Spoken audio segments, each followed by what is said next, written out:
Welcome to Aging in Style with me, Lori Williams. I'm an optimist by nature, and I believe you can follow your dreams at any age. My grandmother's journey with dementia ignited a passion in me to work with seniors. I've spent the past 13 years learning about seniors and aging.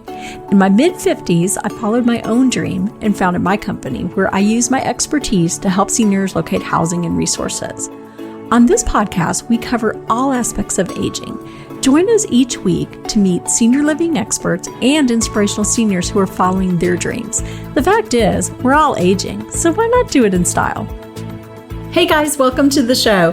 Today we are talking about fall prevention because a fall is a game changer in the senior world. And we talk about that all the time, that you can be going along just fine. If you have a fall, it could land you in the hospital with a broken hip. It could lead to all kinds of other things. So we want to prevent falls. So that's what we're talking about today. We are going to talk about what causes seniors to fall, how we can prevent falls, how we can look around the house and make sure that we are safe. And so to do that, we are talking today with Jacque Archer, who is an expert. She's looking at me funny, but she is an expert. She has 30 years in the medical field and has spent the past 11 years as a patient navigator with Advanced Rehab Trust Home Health. She is very active in our senior living communities. She helps families with all different types of challenges that arise with their senior parents, and she teaches better balance classes, all kinds of exercise classes in different independent living communities, as well as brain health. And she is part of the Senior Standing Tall Coalition. We kind of run in the same circles. We do a lot of volunteer work, a lot with veterans event that we do every year, and many other things. So welcome, Jacque. Well, thank you, Lori, and congratulations to you guys on your great October that you guys had. Oh, thank you. Thank you. It's been a great month, and happy that we've been able to help so many seniors. I always like to ask this question because it's always interesting to me how people kind of got into this whole senior living world. So what drew you into senior living? I think really what drew me into the senior living is when my grandpa passed away. Mm-hmm. My grandma was home alone. My cousin and I decided to take turns staying with her. So all throughout high school, I basically lived at my grandma's house. So she would have someone else there with her. So my mom and my aunts and everybody weren't worried about her being there alone. And then from there, I went to a nursing home, and I worked in nursing home through high school also. And I just fell in love with the senior community. Mm-hmm. I love that. And it's so interesting to me that it is our grandparents. For most people, I ask that question. It's a grandma, grandpa. So I think that's really interesting. I like that. So what causes seniors to fall? There's many different things that can cause a senior to fall. It could be medication. It can be they need to have their vision checked. It could be a rug in the house. There's just so many different things that can cause a senior to fall, and we're going to go over some of the different things a little bit later in the podcast too, and how we can prevent those things mm-hmm. from happening to them. A lot of times people get on a medication that they don't understand the side effects. Mm-hmm. And sometimes that side effect could be, it could lower that blood pressure. They go to stand up. They're a little bit dizzy. They go to take a step, and then next thing they know, mm-hmm. they're on the ground. Other things that can cause a fall is you're in the bathroom and it's slick in there. You know, you've got some water coming out of the shower. You're trying to dry off. A lot of the falls will happen in the bathroom. Mm-hmm. I would say probably 75% of the falls that I go and assist with are in the bathroom. Really? Yep. Well, and I always hear also is that people get up in the night to go to the bathroom. Again, the bathroom. Yes. And so between going from their bedroom to the bathroom, they fall. Maybe it's dark, or maybe they kind of a little woozy, not completely awake. Do you find that is the case too? Yes, that happens a lot. Easy things that can help to prevent that are put a nightlight in. Mm-hmm. A lot of times they'll trip and fall over a little rug they have there. Mm-hmm. That is one thing that as soon as I walk into someone's house or apartment and I see all these throw rugs everywhere, which used to be the big thing way back then, that you see all these cute little rugs, which are great, but they're not great for our seniors when they're trying to do the 100-yard dash from their bed to the bathroom. Exactly. Well, and the other thing I noticed when I was visiting my mom last year, she has a lot of the throw rugs too. And her husband, he shuffles his feet. And all I kept thinking was, oh, this is not good. No, that is not good. And a lot of seniors do what causes that? I mean, I guess it could be some illnesses or, just different things. But I notice a lot of seniors, as they get older, they do shuffle their feet. You see a lot of them shuffle because you're right, because of different diseases or things that they may have. Also, you'll see them shuffling their feet when they've had a fall already. Oh, so they're scared. They're being careful. Mm-hmm. Yeah. And now they're starting to do those little baby shuffle steps, which really throws the gait or the way that you walk off even more. Oh. That is not a great thing either. If you see them shuffling, they really need to. I have a gentleman in one of the communities that every time I see him, he'll say, glide, glide, because I tell him, glide, you're supposed to glide. You're not supposed to shuffle. Let's glide. Oh, that's good to know. So, I mean, really the things to look for, like you said, medication that they're taking, or maybe like medication interactions too, could probably cause dizziness and things, and keeping the house safe. So let's get into more like prevention. So when you go to someone's house or apartment and you look around, what are the things that you're looking for to kind of, prevent them from falling? Well, we do have a fall prevention safety checklist. And I'd like to read a couple of those off. These are great things to have. Okay. For one, clear your walk path. Make sure that your paths are all clear. I had a lady one day who I was sitting there talking to, and she went to stand up, and right next to her chair, she had some newspapers and a couple magazines. She went to stand up and take a step. She stepped right on that magazine, and that magazine is almost like stepping on ice. Yeah. And she about did the splits in front of me. I was happy that I was there, but I also explained to her that, putting these things here next to the chair are not a good idea. These are the kind of things that, she might have dozed off, go to stand up and walk away get up off her chair and walk away. She's going to have that fall again. Yeah. So we had that conversation. Next time I went and visited her, there was nothing next to her chair. See, and you saw how quick it happens, how easy it is. You're fine 1 minute and then the next you're on the floor and maybe you have a broken hip. Yes. So, yes, okay. and that happens more than what we would ever know. So clear your walkways. Yes, clear those walkways.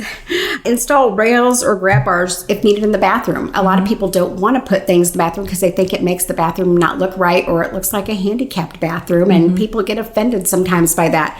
These things are there to make you can continue to be independent. Exactly. So put those rails in there. There's nothing wrong with having a grab rail in there. Especially, I would think, if you still have a bathtub in your house. That's just a fall risk right there. Oh, if you're trying having to step up over. Yeah. Yes, absolutely it is. Much easier if you just had a walk-in shower. Yeah. I kind of like it, actually, when I go to a hotel and they have the bars in the shower. Yes. I think it's nice. I see nothing wrong with it. It's good for all of us. That's right. To maintain or improve your vision, routine eye exams. People don't really think about, maybe I need to get out and get my eyes checked. But if you're having vision problems, you're definitely going to have some problems with your the way you walk, because you're going to try to be more careful about the way that you walk because of your vision. So go get your vision checked. And that's an easy thing to check off that list. Yeah. Watch out for the rugs. We're back to the rugs again. Remove all those throw rugs. Follow the 4 R's. Reorganize, remodel, rearrange, remove. Definitely prevention. And I think that's important because a lot of people, a lot of the baby boomers especially, they want to stay in their homes, which, that's fine. You need to do what's right for you. But you need to make the house safe. Right. And those are all good things. The reorganize, the, remodel, do whatever. Put in, some safety bars, grab bars and stuff in the bathroom to prevent a fall. And then also, when you move into a senior community, you still need to follow all those same rules. You don't want clutter and things that you could fall on. Right. The less is better. Exactly. And way back when, everybody used to have all these collectibles, all these little knickknacks, all these pieces of furniture, doilies, everything all over the place. But really, less is better. The less that you have to do to maintain those things, the less things you have to go around. It's just much easier for a senior to have less in their apartments or homes to have to deal with. Use adaptive equipment like reachers or a shoehorn. Those reachers are excellent, and they are very inexpensive. Yes. So let's talk a little bit about some of these things, because there's some really cool things out there. So there are. With the reacher, I actually have one of these, and I use it for many things. Not just because we're short. Not just because we're short, but it comes in very handy. But I think everyone should have one of those because, maybe, if you're a senior, especially, sometimes it may be harder if you drop something on the floor to lean down and get it. You could just use the reacher to pick it up. Yes, they tend to bend over and try to pick something up instead of bend at the knees to pick them up. Yep. When they bend over, then it seems like it's almost like they're doing a somersault. Exactly. I have more people fall. Yes. Yeah, that head weighs about 8 pounds. Yeah. Most heads weigh about 8 pounds. If you figure you got a bowling ball on your head and you're bending over forward, what's going to happen? It's going to keep bringing you forward. Gravity. Yes, exactly. So, yeah, that's a good point. So you do see people falling just because they were leaning over to get something. Yes. Okay, so get a grabber for sure. And they will come in handy for many things. Like if you're, trying to get something out of your washing machine and you may not be real tall, you can get stuff out with that. Some other things you said, like a shoehorn, is that what you said? So to help them when they're putting their shoes on? Or? Yeah, it seems to be a little harder for us seniors to try to pick that leg up and put that shoe on there. Get a shoehorn so you're not struggling to do that. Because what happens, you're trying to bend forward to get that shoe on. If you have that shoehorn, it makes life a little easier to get that on. They also have devices for like your socks. I've seen that. Yeah. That help you to get your socks on. These are all things that will help you to stay independent. I don't think there's a lot of people out there that want to take your independence away. They want to give you that independence, and you keep that independence as long as possible. But these are ways to make you... And there are some cool things. My mom has arthritis, and she was telling me about one of the coolest things she has is she likes to put her necklace on still. Well, it's very hard to do the clasp when you have arthritis. So she found some kind of little device that you use it, and it helps you to put the necklace on. There's one for her bracelets, too. She can put those on. So there's all kinds of things out there to keep you independent. Oh, absolutely. I have quite a few people who've gone to the magnets. Oh, they have magnets. And that's what keeps their necklaces closed, their bracelets closed, things like that. Yes. Oh, that's cool. Yeah, there's all kinds of things out there. It's great. Yes, there's great devices out there. Use walking aids such as a cane, a walker, wheelchair. Those all help to improve balance. I've had countless people tell me, that's for older people. Yeah. I don't want a cane, that's for older people. Or I don't want to use that walker. People will see me use that walker. Well, I have people now that have that walker, and that walker has everything but the kitchen sink in it. And it's so much easier for them to use that walker. It helps them to stand up straighter. It helps with the balance. You don't see them having as many falls. And they keep everything inside the walker, so they're not having to fumble around with it. Yeah. Well, and then if you have to carry something, especially like if you're in a retirement community and you go down and there's shopping or something, something you want to buy, and then you just put it in your little basket or on your walker. And, it is funny. So many seniors do say that, well, I don't want to look old. I don't want to have a walker. But I mean, do you want to fall and break your hip? I mean, yes. I mean, I see nothing wrong with it, and I don't want to say I look forward to the day I have a walker, but, when I need one, I will proudly have my walker and decorate my basket. And now they come in all kinds of different colors. Right? Oh, I could get a purple one. Yes. And if you are having some problems with walking or transferring or getting up out of the chair, those are all kind of things. Maybe go to the doctors. Talk to your doctor about getting some physical therapy. If you're homebound, you're at home. Home health care can come into your home and do physical therapy. If you're able to get out and about, they do have several different physical therapy locations around that you can go to. But it's a great way to stay strong and stay independent. And with the physical therapy, they work to kind of build your core. Is that what they do to help you with your balance? Yes, they're going to help to build that core, but they are also going to do a lot of balance training with you, and also to help the muscles to stay stronger. Okay, so help build strength up. They help with flexibility as well, kind of work on that. Yes, and I teach several exercise classes, and that's one thing that we do a lot of is the stretching, because once they are not as limber as what they used to be, then your gait changes, the way you walk changes. So you're not striding anymore, you're taking those short, choppy steps. I have a lot of people who, even when we sit and do our seated exercises, just trying to turn their head from one side to the other, you're not having to do all those things that you used to do when you were younger. So their mobility and just turning their head from side to side is very limited. So can you imagine if you're walking and somebody's coming up from behind and you're trying to turn to see them? Now you're setting yourself up for a fall because now you're having to turn your whole body around. Oh yeah, because you can't turn just your head. Right. Yeah. Right. So there's a lot of different aspects of what can happen, what can make you have a fall. Yeah. You don't even think about that, about turning. But so if you are starting to have falls or have had a fall, really try and get some home health, physical therapy in, which your Medicare will cover. We've talked about that on other shows.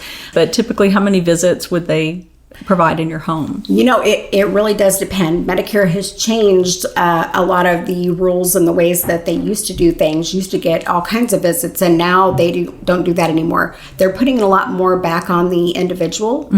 And really it is about us taking care of ourselves. Home health comes in there. The physical therapist will come in there to evaluate you. And then they have to follow the guidelines of Medicare. So that you may get a few visits, you may get, 6, 8, you may get 10, 12. It just depends on what really is going on at the time and if you're making your goals and if you can improve. Yeah. But they're going to do whatever they can to keep you as independent as possible. But they teach you these things, and then the key is you need to continue doing these exercises on your own. And I think that's where a lot of us stop. Yes. It's easier to have someone there, reminding us, and this is how we do it, and, kind of working us out. But I think if we keep that in mind, we don't want to fall. So I think that's a good incentive to do those exercises. Right. Yes. And I will tell you, I go over and over and try to empower the seniors that I work with every day in the different choices and things that they have out there. For some reason, they think that a pill or somebody else should come in and make them do these things. And that way they will continue to do their exercises or take their medication or whatever. Yeah. Yes, but they feel like it's somebody else's responsibility. It's not. It's our own responsibility to do these things. We have to decide, I want to get up and I want to stay mobile. I want to be able to go to my granddaughter's dance recital. I want to be able to go to the next Christmas party at the family's house. If we don't, we deteriorate. Yeah. It's just what happens to us. So, staying active is really a key to preventing those falls. There are a couple other fall facts that I would like to bring up too, Lori. Sure. 1 out of every 3 adults age 65 or older fall each year. Less than half talk to their doctor or family about it. Why is that? Because they're afraid that if they have a fall, their family's automatically going to say, you can't stay home by yourself anymore, or you can't do this. Yeah. Where really what we need to find out is, why did you have that fall? Was it just an accident? You just tripped over something? The dog, a rug, something like that? Or is it something more like you had a new medication that's not working for you, that's causing more dizziness, you're having blood pressure issues, vision issues. We really need to figure out why that is happening. Instead of hiding it because you're afraid of what's going to happen. Right. Or embarrassed. Yes. Probably they're embarrassed too. Yes. Did you say 1 out of 3? 1 out of 3. Wow. Yep, 1 out of 3. And 1 out of every 5 falls cause serious injuries such as head trauma, fractures, like hip fracture, spine, wrist. These injuries can make it hard to get around and live independently once you've had that kind of a fall. That's scary. Yes, it is scary. And, and we see a lot of those when they, the calls that I get where it is life-changing. I have a gentleman right now who was fine, living on his own, in his 80s, and he went out to his garage to get something and fell and hit his head and had a brain bleed. So we're looking at a completely, we're just going from living independently at home. We are skipping independent living, assisted living. We're actually going on to a residential care home for him because his care needs are so high. Yeah, boy, it can change in an instant like that. It really can. But there's so many different things that you can do to prevent some of that stuff, and that's what you and I are here today to do. Is that's to, what this to try is to about. Talk to people and explain to people what you can do yourself to try to prevent some of those things. Another thing is when you have 2 or more health problems, you may have a 30% increased risk of falling. So like, for example, if you have diabetes and high blood pressure. Right. That will give you an increased risk for falling. Yeah. So you have to, diabetes, what can happen? Your blood sugar can go too low. Yeah. Yep. You can have neuropathy. You're going to have vision problems. True. Okay. So you know that you're going to have those things. Now you have to think of ways to prevent, that fall, or, get the vision checked. Stay on top of that. If you have neuropathy, there's different medications for neuropathy out there. And you would definitely want to have handrails and different things that are going to help you. Absolutely. Absolutely. Why do we fall? Well, we're all getting older. We're not getting any younger. Our bones may be thin or brittle. Muscles, you could be getting some muscle loss. Hearing, vision, balance, strength. We're not walking as much. The way that we walk, overall health, the amount of medications we're on, your home environment challenges. Like if you have carpeting in one room that's really thick and plush, and then you're going to a room that has the new wood floors, you're changing from one flooring type to another. It's like you're stepping on a pillow. That's true. And a lot of people get unbalanced when they do that. Or a friend of mine was just telling me yesterday, she's very concerned about her dad, who is elderly. They have the sunken den. Remember from like the 70s? Yes. That was all the rage. Steps. So you have to step down, and she worries about him because that's his favorite room. She's like, should I put a ramp in? What should I do? Because he really struggles to lift his feet to, step out of it. Yeah, a ramp or rails, Yeah. A handrail to go That's a up good and idea. down. Back then we didn't put the handrails on there. It was like, new sitting area too. So you don't want the handrails on there. But yeah, handrail, if that's something that he enjoys doing and he wants to continue doing that, then modify that environment. Get the handrail so he can continue to do that. Yeah, that's a good idea because I didn't think handrails. We thought ramp, but a handrail would probably be even a better. handrail to be able to go up and down. I mean, to go back up those steps, it would be good to have some kind of a handrail to use and to utilize. Stability. Okay. We talked a little bit about also that shuffle step. That shuffle step happens a lot to people who have already had a fall. So now they're so afraid of falling again, they shuffle. And what happens? I mean, when I'm walking on this floor sometimes on the wooden floor here, I'll be walking along and all of a sudden I'll just trip over nothing. I've done that too. Yeah. I'm glad it's not just me. Yes. So, then I have to stop and think, wow, how did I do that? Because you just didn't pick up your foot for whatever reason. Right. Yeah. I'm just sliding it along. But those shuffle steps, that's exactly, they start to shuffle and they start going so fast in their shuffle that it causes that fall. So they need to glide. Right. They need to glide. And that's something that you need to be aware of yourself. If you start doing that, now I'm aware that I'm doing it. I got to remind myself, glide. Yeah. Well, and I think it's interesting what you said earlier, and I never really thought about this. They start shuffling also because they've had a fall, so it's out of fear of falling again. Out of fear of falling, yes, absolutely. And that happens over and over and over again. We'll see that. That fear of falling again. I mean, none of us want to fall again. Yeah. For one, people are embarrassed. Oh my God, I'm going to fall in front of all my friends, or this is going to happen. If you are having that great fear of falling, then grab a cane. Utilize a cane. That cane just gives you a little bit of that stability. I had a lady who did not like the canes, would not use a cane, and she was having a hard time putting her hand on top of the cane. She felt like that cane was wiggling around too much. The physical therapist ended up getting her, it almost looked like a shepherd's staff. Oh, yeah. And she used, it's not like this big, huge, humongous, like a tree kind of a shepherd's staff. It was a thin, more like a cane that was just a little bit taller, but she felt a lot more secure holding on to that. Now, you'll see all the hikers and things with the walking sticks. I always thought, wow, why do they need those? Are they really that unsteady, or where are they going that you're needing those walking sticks? Well, we just went to Mount Rainier a couple weeks ago, and I bought the walking sticks. because I just wanted to see how they worked. Yeah. So how did it work? They were great. So does it just make you more stable? Or? Definitely a lot more stable. They're because of the ground being so uneven. Yeah. Those walking sticks just kind of like helped you feel more secure in how you were walking. That's interesting. There's a couple seniors that I have in one of my communities here that do a lot of walking. We have a little wildlife kind of area back behind the building, and they have walking sticks that they use. When I asked him about his walking stick one day, he said, well, half of it's for my balance, the other half of it is in case some wild animal comes running up to me. Then I have protection. So that's a good point. Multi-uses too. Yeah. That's pretty cool. Different effects on aging and balance. We have like stability, feeling stable. I can't tell you how many people I'll be standing next to and then I'll see them swaying.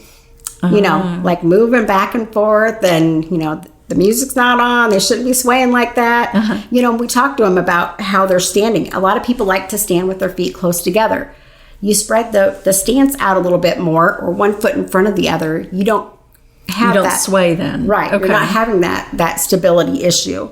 Postural changes. As we get older, everybody tends to go forward. I find myself in the evening when I go home at night, and I'm pushing my shopping cart around Kroger, and where am I? I'm going forward. I'm tired. It's the end of the day. Yeah. Where do we start to do? You see people with their arms on their shopping cart, and I think to myself, oh my gosh, what's that guy behind me thinking? So now I'm standing back up again. But you see a lot of people going forward. Even when they get assistive devices, their walkers, their canes, they want to hunch over forward. That is true. I see a lot of them doing that. And I wondered, is it just because I've seen some other walkers where they're upright and it just forces you to stand up tall? Have you seen those walkers, those really tall ones? It's almost like the walker's backwards. The walker's behind you. Yeah, exactly. Yes. So does the walker sometimes kind of automatically put them in that position where they're leaning over? Because most of them do look kind of hunched over with the walker. I think sometimes their walker's not fitted to them. Okay. And a physical therapist or somebody who knows a lot about the assistive devices would be able to help you. Things are so easily available now, like on Amazon and things like that. And I've had a couple people who have bought their walkers off of Amazon. They get them, they put them all together. Then I see them zipping down the hall, which is all great, but nobody's really showed them how to use them. And nobody has fitted it to them. Okay. So now I see people with their hands way up almost to their chest, but where are their shoulders at? Their shoulders are way up at their chest too. So now when they're walking, and by the end of the day, they're so stressed out, their muscles and neck hurt because they're walking incorrectly with the walker. Yeah. So they have their shoulders are kind of going up by their ears. Right. So that's putting them in that stressful kind of with their aches, giving them aches in their neck and shoulder. So if someone needs a walker, because there's so many different walkers out there, and being in senior living, you see everything up to the Cadillac of walkers. So would you say, instead of, I guess you could order on Amazon, but see someone, either a physical therapist or who could they go to, if they're at home and they got a walker, for example? Yes, absolutely. I would definitely get a physical therapy evaluation. If you're living in your own home, you're still able to drive. You just want the walker for stability and things along that way. I would ask your doctor to give you a referral to a physical therapist there in your area. If you're at home and you're not able to drive, then you could have home health care come in and help you to use that walker and explain to you how to use that walker properly. I see people driving their walkers. You don't drive the walker, you walk with the walker. And that's why the walkers are way out in front of them and they're way back behind there. So that's not doing any good. Yeah. No, and that will cause a fall also. You're going to face plant at some point because that walker's going to get away from you. And they need to know to lock their walkers, because I've seen some people almost fall because they have some with the seated and they go to sit on it and it starts rolling out behind them. Exactly. And those are all things that physical therapists would go over with that patient or that resident and explain to them how to utilize this to the best of their advantage so they don't have a fall with their walker. I'm so glad you said that, because I never really thought about it. I tell people all the time, make sure your mom has a walker. But I didn't really think it through that, you have to be fitted for it properly and taught how to use it properly, or you could set yourself up for other issues. So that's good to know. Thank you for mentioning that. Yeah, I had a physical therapist a while back who actually took a string and tied it on one handle of the walker and then around behind them and tied it to the other handle. So they said this is the area that your body should be in when you're walking. So that way they could understand that I should be up here close to this seat, not way back behind that seat. So that's why I call it driving the walker. You're not driving it. You're walking with it. Exactly. Very good to know. But another thing that people can do to prevent falls is to stay active. People get so sedentary at home. They're with COVID going on and things. People are just not getting out. They're not doing anything. But there's several things that you can do within the home. You can grab a can of peas and use that as your weight, and do some arm exercises. You could be sitting in your chair in the evenings when you're watching TV, when the commercials come on. You can kick those legs out there. I'll tell my exercise class people, hey, when you're sitting there, and especially if you're sitting there for a long period of time, don't just jump up and go. Yeah. You can have a fall. Tap those feet a couple times before you get up out of that chair. When those commercials come on, do those leg lifts. There's many different things that you can do. I heard you say one time, and I actually do this, like we're on a Netflix binge and been sitting there way too long, to kind of take at your foot, like at the ankle, and circle before you get up. And I'm like, that's really smart. So I do that now. Very, very flexible. We do that in all of our exercise classes and things too.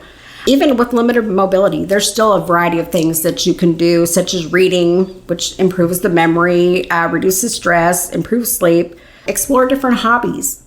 I heard you say Abby had taken up that little crystal art. Oh, the diamond painting. Diamond painting, yes. What's interesting is my husband works in senior living too, and he had a lady who's moving to his community, and she mentioned her hobbies, that she likes diamond painting, which... our daughter is all about diamond painting, and he took her with him to pick out a gift for the lady and got her a diamond painting and presented her with it. And she was just thrilled, but she is very into that, which is, she actually told him she uses a light board. So it's, to kind of explain it, it's like these little tiny dots that you stick in, sort of like color by number. But because her vision's not as good, because she's older, you can buy a light board that's not expensive and put it underneath so that you can see it better, which I thought that was genius. Almost made me think of Light Bright. Yeah, exactly. Abby ordered one for herself too, because 17-year-old needs a light board. But I mean, you can. I love that, because I thought that was a good example of how she wanted to do this, have this hobby, but it was hard for her. But how brilliant, a light board, now she can do it. Yeah, staying active isn't all about doing cardio, doing fitness, doing Tai Chi and other things like that, although those are all great things to do. It is a lot about, reading, exploring different hobbies, exercising regular, all those things together is what helps to prevent falls. How can my reading or improving my memory help to prevent a fall? Well, if you're keeping your mind active, you're going to be a little bit more focused on things that are around you and think about things as you're doing them. We all do those absent-minded things, but if we can keep that mind sharp and really think about, I got to move that rug, or I got to turn that light on before I walk in there. I need to place some little night lights around my house. I could see how that helps. And like we were saying, the diamond art, that's your hand-eye coordination. That has to help as well. Yeah, absolutely. Absolutely it does.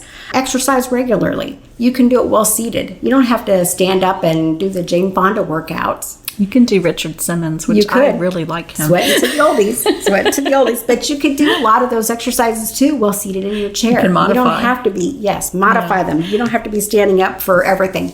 Tai Chi is great for seniors. And there's so many great Tai Chi videos and things out there now. You can just slip that in there. I mean, we got 24 hours in a day. What are you doing all day long? You can't just do a 15-minute little Tai Chi workout or, move those legs around or walk back and forth. My mom has stage 4 renal failure. She's on oxygen. And you would think that she would just sit at home all day long and not do anything because she can't breathe and she's stage 4 renal failure. Yeah. But she doesn't. She belongs to Red Hats. She belongs to every group there is at our church. She did PTA forever and still does some consulting when my sister was on the PTA. She still gets out. I mean, she belongs to a sorority sisters group. So she still gets out and goes and does all these different things. She's still active. Yes. Yeah. She's still trying to maintain her being active. And every time I talk to her, I say, oh, did you walk back and forth across the living room? Did you do this? And I'm sure some days when she sees my name come up on the phone, she's like, oh, she's going to ask me all these questions. But, you know, it helps to have someone to encourage you to do these things. But really, again, it all comes back to us. Yeah. We are really responsible for our own health and what we do. Well, and I think like you were saying, just when people think, oh, I need to start an exercise routine, I mean, you automatically go to, I need to spend 30 minutes or an hour, I need to do this, and I need to break a sweat, all this. No, just start wherever you are. Just start with something. Like you said, walk across your living room 5 times, you know, just back and forth, do something like that. And just start off doing something. Right. Exactly. We just handed out baskets at the senior center not too long ago. And in our baskets, we had the TheraBands. Yeah. TheraBands are a great thing. And if you don't know what a TheraBand is, it looks like a big, huge rubber band. And it's basically resistance. You're just doing resistance training with it. We actually put a little set of exercises together with it. And maybe you can put that on That's a good idea. On the podcast also. That would be a great thing for seniors to have and to be able to do. And not just seniors, for everybody. For everyone. I know. I was just thinking that when you said that, I should be doing that. Should have kept one of those bands. Try those out. But the TheraBands and the weight resistance is a great thing. And you don't have to stand up to do it. You can be seated to do it. You can be laying in a bed to do that resistance training. So it doesn't matter at what stage you are. I don't care if you're 50 or you're 105. You can still get more muscle mass. That's great. And that's what's going to keep you from falling and live your best life. We also talked a little bit before we started the podcast about the effect on COVID. And so Jackie works in a lot of the independent living communities, and she does the exercise classes to keep everyone active. What are you seeing with COVID? Because, I mean, we're kind of, as we were talking about it, we're seeing more seniors not wanting to make the move to independent living because they're afraid about COVID. And in doing that, many of them are becoming more isolated, more sedentary. So let's kind of talk a little bit about that, why it is safe to go ahead and come to independent living and how that, you know, is a benefit. Yes, and that is true. You still can do what you want to do and how you want to do it. You have an apartment that you live in, but you live in a community with several other seniors. The thing I love about it is you're not having to do all the maintenance on your house. Oh, yeah. I have an aunt and uncle that live in a different state, and I'm having to try to schedule all these different people to go do different maintenance things at their place, which is stressful to them. It's stressful to me. Yeah. We've talked several times about independent living, and that's the direction that we're going in. And I can't tell you how many people that live here now in the independent living that tell me, I'm so glad that I'm here. I don't have to worry about, you know, the water heater going out. I don't have to worry about the air conditioning not working. Or going out to the grocery store during COVID. I mean, do you want to be 80 and having to go to the grocery store? I don't even want to go to the grocery. Exactly. Exactly. And there's so many independent living communities that do have meal service. Yeah. So that is the great thing about these independent living communities. And some people are worried about moving right now with COVID going on. They're taking all the precautions for people to move in. I had one community that has people moving in. There's a window of time that all the other residents are in their rooms that they let the movers come in. In one of the communities that I'm in quite a bit, they go around after every single meal. They spray the door handles down, the doors down. The meals are delivered to chairs outside of their rooms. They're taking all the precautions that they can, but the people that live in the community are still being able to be active. And do their exercise classes, yes. Do other activities. Well, and I feel like we're actually meeting right now in one of the independent communities, and I feel like it's probably never been safer or cleaner. You're right. And to even come in here, I had to stop and answer a bunch of questions, have my temperature taken, you know, so they're being very safe. Right. Where I find people that are living in their own homes, you know, their families are afraid to go over there and see them. So they're not really seeing what's going on. that person is becoming more and more isolated. With the isolation, you get depression. Which leads you not to exercise or get up. You don't want to do anything then. You're just very limited. You can't go anywhere. Your friends aren't coming over. You're just very limited in things that you can do. And that's why I stress the independent living communities are great for people like that. Yeah, I completely agree. And I see that a lot in what I do, that people are saying, well, I'm just going to wait till COVID's done. Well, I don't know when that's going to be. And why? You can be fine in independent living, and actually in a better place in many cases, because you're going to have other people and you're not going to be isolated, like Jackie was saying. Right. We have physicians that come into the building, and of course they take all those same precautions. The residents are all really good about wearing their masks. They have to wear their mask in the common areas when they go out. I will tell you that sometimes it gets where things have to be tightened down a little bit, and the residents were in their rooms. But still, they would sometimes open their doors and talk to their neighbor across the hallway from them. So they're not in complete isolation like you would be at home. Exactly. I know some communities were actually doing bingo. I'm not sure how they were doing it, but with hallway bingo, which I thought was great. Very creative. Yes. So I think these are all just great tips, Jackie. And I know that you said that you have a list that Jackie's gonna share that with us, so that we'll put that on my website. We'll put it on the podcast, and it's a tip for preventing falls, like a checklist to go through your house or apartment and make sure that you're staying safe. Before we end, I always like to ask everyone, is there a senior that sticks out in your mind that is an inspirational senior? I would have so many of them, Lori, because I've been doing this for so long. And just in one community alone, I have 100 seniors that I interact with almost daily. So you have a lot of them. I have a lot of them. But I do have a little power couple, and I'm sure most everybody who might listen to this podcast may even know them. But I've worked with these two, and I don't know if I can say their names, but I've worked with these two. You can, because I've said his name before, and he's going to be on the podcast soon. Oh, yay! Well, that would be Doug and Claire Brown. I've worked with them a lot over the years. The veterans event that you do with us also is a big event that we hold every year, and we donate the funds to a different veterans organization that's local. Doug happens to be the liaison for Flower Mound for the veterans.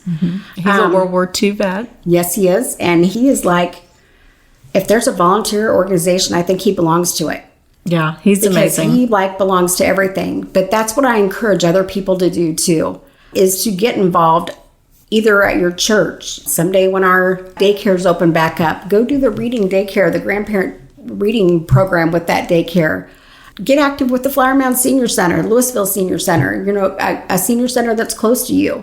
Even if it's something you think, oh, I'm not really that social, I don't know if I want to do that. There's so many different things that you can do within the senior center. Help with the voting. That's what Doug and Claire have been so busy doing now. They're out there, the last early voting. Yep. They were there every day. They belong to RSVP. They belong to so many different groups out there. And I really encourage people to do that, because otherwise what happens? We age so much faster. Our health declines so much faster. Then you run the risk of the falls, and you run risk of depression. I mean, it's the whole use it or lose it. That's right. with your body, with exercising, with your brain, everything. So yeah, if you just sit home in front of a TV, we're not made just to retire and to sit there in a rocking chair on the front porch. That's not what we're made to do. There's so many things and so many gifts that our seniors can give back to our community. And so many things people can learn from our seniors. Oh, absolutely. That it's important for them to stay active and stay healthy. Yeah, I completely agree. Well, Jackie, thank you so much. This has been great. This has been such great information. I've learned from you, and I know that our audience is going to learn a lot. And like I said, I'm going to have the list from Jacque, the checklist. We'll have that available to you, and then the exercise with the TheraBands as well. I'm going to start doing those exercises too. So thank you so much for being on, Jacque, and thank you all for listening. If you enjoy the podcast, please go and give us a like and follow us on Apple or wherever you're listening to your podcast. But be sure to listen and share us with your friends. Thanks so much. Bye-bye. Thank you.